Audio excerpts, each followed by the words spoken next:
मुजरिम बनाते कि ये असदुद्दीन ओवैसी बहुत बड़ा जालिम है, ये फुला वोट काट देता, फुला ये कर देता। मेरा इतना ही बोलना है कि तुम्हारी जबानों पर असद का नाम नहीं आता तो तुम असद का वोट कैसे पूछते, मुझे पूछो।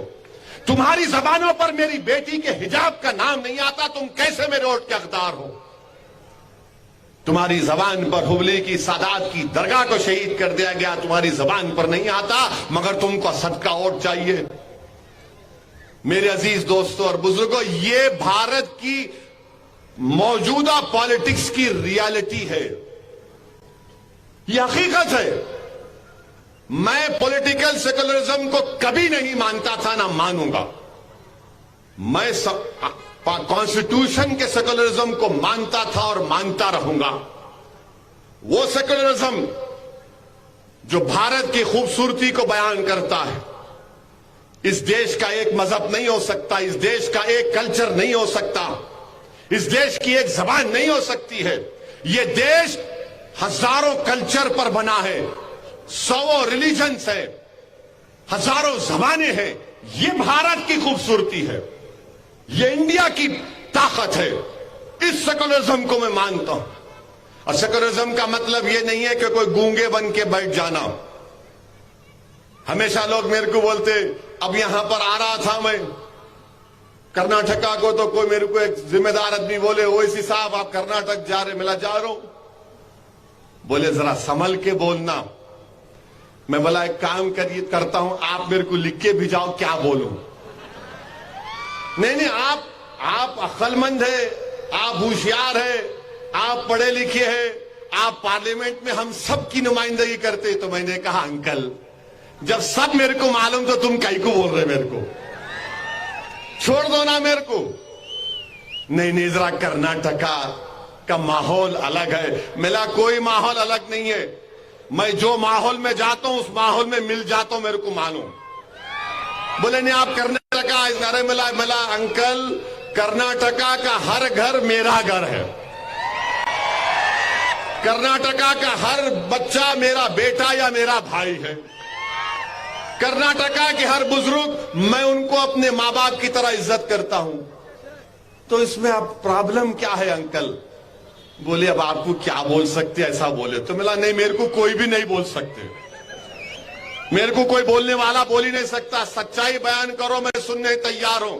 अगर आप बोलेंगे कि मोदी के डर से, आरएसएस के डर से, कांग्रेस के डर से मैं सच्चाई को बयान ना करूं, तो खुदा की कसम मैं मर जाना पसंद करूंगा। जालिम को जालिम नहीं कहना, मैं नहीं कर सकता। मैं यही फर्क है। अब आप सीटियां मार रहे, मेरे को नारा लगा रहे। तुमने लीडर बनते नहीं बनते, बोलो मेरे को। आप लीडर बनेंगे, आप अपनी आवाजों को उठाएंगे जालिमों के खिलाफ, आप गरीबों का साथ देंगे। ये काम करना है आपको। मैं यहां पर नहीं आया तुम्हारे थालियां लेने के वास्ते, मैं तुम्हें यहां नहीं आया तुम्हारी तारों की आवाज को सुनने के लिए। मेरा मकसद यहां पे कि तुम लीडर बनो। अगर डीके शिव कुमार लीडर बन सकता है तो तुम क्यों नहीं बन सकते? अगर बम्बई चीफ मिनिस्टर बन सकता तो तुम एमएलए क्यों नहीं बन सकते? बनना चाहिए आपको। ख्वाब देखना शुरू करो, अपने ख्वाबों को ऊंचा रखो हमेशा। और जब तुम्हारे ख्वाब बड़े रहेंगे तो अल्लाह उसको पूरा करेगा। और ख्वाबों को पूरा करने के लिए मेहनत करना पड़ता है, जुस्तजू करना पड़ता है, डिसिप्लिन पैदा करना पड़ता है जिंदगी में। उन ख्वाबों को पूरा करो आप। अगर आप नहीं बोलेंगे, नहीं अब बोल दिए ना, उनको वोट देना, क्या करेंगे, खामोश हो जाओ। मेरे भाई, कल 4 तारीख के दिन 4 मई को टीपू की शहादत हुई थी। और टीपू भी जानता था कि निजाम दखन उसको धोखा दे रहे हैं। टीपू भी जानता था कि मुख्तलिफ रजवाड़ों के लोग मुझे साथ नहीं दे रहे। टीपू जानता था कि मेरी मौत होने वाली है सामने। मगर टीपू ने कहा कि मुझे अपनी किस्मत पर नाज करना चाहिए कि मैं अपनी वतन के लिए अपनी जान की कुर्बानी दे रहा हूं। और जब टीपू जमीन पर गिरा तो अंग्रेज टीपू की लाश को आकर देखकर उस पर डर रहे थे उसको हाथ लगाने के लिए, क्योंकि एक मुजाहिद जमीन पर गिरा मगर हाथ में टीपू की तलवार थी, आंखें खुली थी और ऐसा देख रहा है कि जख्मी शेर देख रहा है अपने हमला करने वाले पर हमला करने के लिए। ये जिंदगी का मिजाज है, ये जिंदगी का मिजाज होना चाहिए, ये भारत से मोहब्बत होनी चाहिए। अगर आज आप खामोश बैठ गए, डर कर मसलहत के नाम पर बुज़दिली के मजाहरे करेंगे, तो फिर 50 साल के बाद या 20 साल के बाद जब तुम बूढ़े हो जाओगे तो तुम उस वक्त शर्मिंदा नहीं होना अपनी आज की हरकत से। अगर आज तुम बहादुर रहोगे, तुम अपनी औलाद को बहादुर बनाओगे और उनसे कहोगे कि सच्चाई के लिए लड़ो, भारत के संविधान ने तुमको इजाजत दी है, अपने हक को मनवाओ, तो वो औलाद बहादुर बनेगी, वो लड़ेगी अपने हक के लिए, अपनी इज्जत के लिए, अपने मान सम्मान के लिए आगे बढ़ेगी। ये मजलिस पार्टी की लड़ाई है। मुझे कोई सत्ता के शौक नहीं है। इंशाअल्लाह ताला मैं, अल्लाह मुझे जब तक सियासत में रखेगा, मुझे कोई मंत्री संतरी बनने का शौक नहीं है। मेरा एक ही काम है कि आप लीडर बनो, आपकी आवाज कर्नाटक के असेंबली में जाए, आपकी आवाज भारत की पार्लियामेंट में जाए और आप गरीबों और मजलूमों की आवाज बनो। ये मत देखो कि गरीब मुसलमान है या हिंदू है या दलित है या आदिवासी है या कोई भी हो, कमजोर के लिए काम करना जरूरी है। जो कमजोर है वो आपकी आंखों में ताकतवर होना चाहिए।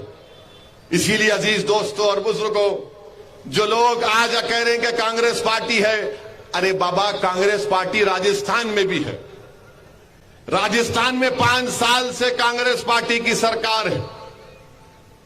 वहां पर आज से 1.5 महीना 2 महीने हो गए अभी, जुनैद और नसीर को जिंदा जला दिए। ये गौरक्षक जो हरियाणा से आकर उनको पकड़कर लेकर गए, हरियाणा में जिंदा जला दिए। 12 लोगों का नाम FIR, 2 या 3 पकड़े गए अब तक, 2 या 3 पकड़े गए 1.5 महीने में। यह कांग्रेस पार्टी का गवर्नेंस है। वहां पर बहुत बातें कर सकता हूं आपको, मगर आपसे अपील यही कर रहा हूं कि इस यहां पर अल्लाह बख्श के हक में आप अपने वोट का इस्तेमाल करिए। ये कांग्रेस पार्टी के MLA साहब जो 10 साल से मिले हैं, बोलते रहते कभी भी घोड़े बनना, गधे नहीं बनना, याद रखो। गधा हमेशा बोलता कौवा सफेद है, क्या कर सकते हो उसको, उससे बहस करना, हम कभी बहस नहीं करना। आप अपने मंजिल को सामने रखो। मजलिस पार्टी आपकी आवाज है, मजलिस पार्टी आपकी ताकत है। मजलिस पार्टी कमजोरों की एक आवाज बनना चाह रही है पूरे भारत में। और यकीनन इस देश में जब से बीजेपी की सरकार बनी है, इस देश में बेरोजगारी बढ़ी है, महंगाई बढ़ी है, किसान मर रहा है, किसानों को फर्टिलाइजर नहीं मिल रहा है, गरीबों के पास पैसे नहीं है अपने घर में बच्चों की स्कूल की फीस देने के लिए, गरीबों के पास पैसे नहीं है अगर उनके घर में कोई बीमार पड़ जाता है अस्पताल का बिल देने के लिए। ये जब से बीजेपी की सरकार बनी हो रहा, और मैं फिर से कह रहा हूं, कांग्रेस पार्टी में दम कम नहीं रहा। अभी कांग्रेस पार्टी में दम कम नहीं रहा। उनमें दम कम रहता, उनमें ताकत रहती तो 2014 में मोदी देश का प्रधानमंत्री नहीं बनते। अगर उनमें इंटेलेक्चुअल ऑनेस्टी होती तो 2019 में दोबारा प्रधानमंत्री नरेंद्र मोदी नहीं बनते।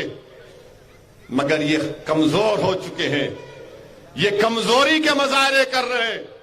पहले बोलते बैन करेंगे, उसके बाद देखे कि नुकसान हो रहा तो बोले नहीं नहीं हम कैसा कर सकते। अरे जब तुमको नहीं मालूम तो क्यों बोले। तो इससे मालूम हो रहा कि उनका जो पूरा इलेक्शन का जो मैनिफेस्टो है वो सिर्फ आपको दिखाना। और ये बात अपनी कहकर खत्म कर देता हूं कि बीजेपी का भी मैनिफेस्टो है, कांग्रेस का भी मैनिफेस्टो है, बहुत वादे कर रहे हैं, ये करेंगे, ये देंगे, वो देंगे, ये देंगे, मन ऐसा दिख रहा है कि पूरा दे देने वाले आपको। तो हमारे भाई अकबरुद्दीन ओवैसी असेंबली की एक तकरीर में किस्सा बोले थे। एक आदमी दो लोग थे, उन्हें बोला कि देखो हमारे बाबा के पास इतनी जमीन है कि मैं घोड़े पे जब निकलता हूं तो फर्टिलाइजर डालता हूं, घोड़े पे इतना फर्टिलाइजर डालता हूं कि जब मैं जाके वापिस आया तक अनाज उग जाता, इतनी जमीन है। आदमी बोला आपके तुम्हारे पास इतनी जमीन है, तुम्हारे बाबा का नहीं? हाँ। उन्हें बोला हाँ, हम घोड़े पे जाते ऐसा फर्टिलाइजर फेंकते, वापिस आए तक पूरा अनाज। तो दूसरा दोस्त बोला इन्हें लंबी छोड़ दिया, मेरे को भी लंबी छोड़ना है, बहुत लंबी झूठ बोल दिया। तो उन्हें क्या बोला, हमारे अब्बा के पास एक बड़ा बंबू है, जब हमारे अब्बा का दिल नहीं लगता तो उन्होंने घर के छत पे आके ये चांद को इधर से इधर करते, इधर से इधर करते। तो दूसरा बोला तुम्हारे अब्बा वो बंबू कहां रखते? उन्हें बोला तेरे बाप की जमीन में रखता हूं। तो ऐसा है गरीबों को, बस कुछ तो ही बोला, बेचारा गरीब है, तुम्हारे को ये देते, तुमको वो देते, तुमको ये देते, जीतने के बाद उन्होंने घर को ले जाते, तुम खाली हाँ क्या हुआ कहां है? तो देख समझकर फैसला करो, यकीनन बीजेपी को हराओ आप। मैं नहीं बोल रहा हूं मत हराओ बीजेपी को, मगर जहां पर मजलिस है मजलिस को भी तो वोट दो, मौका दो। और कांग्रेस पार्टी पे ज्यादा भरोसा मत करो आप, कांग्रेस पार्टी पे ज्यादा भरोसा मत करो। जितनी बर्बादी आज हमारे पास है वो उनकी देन है, याद रखो।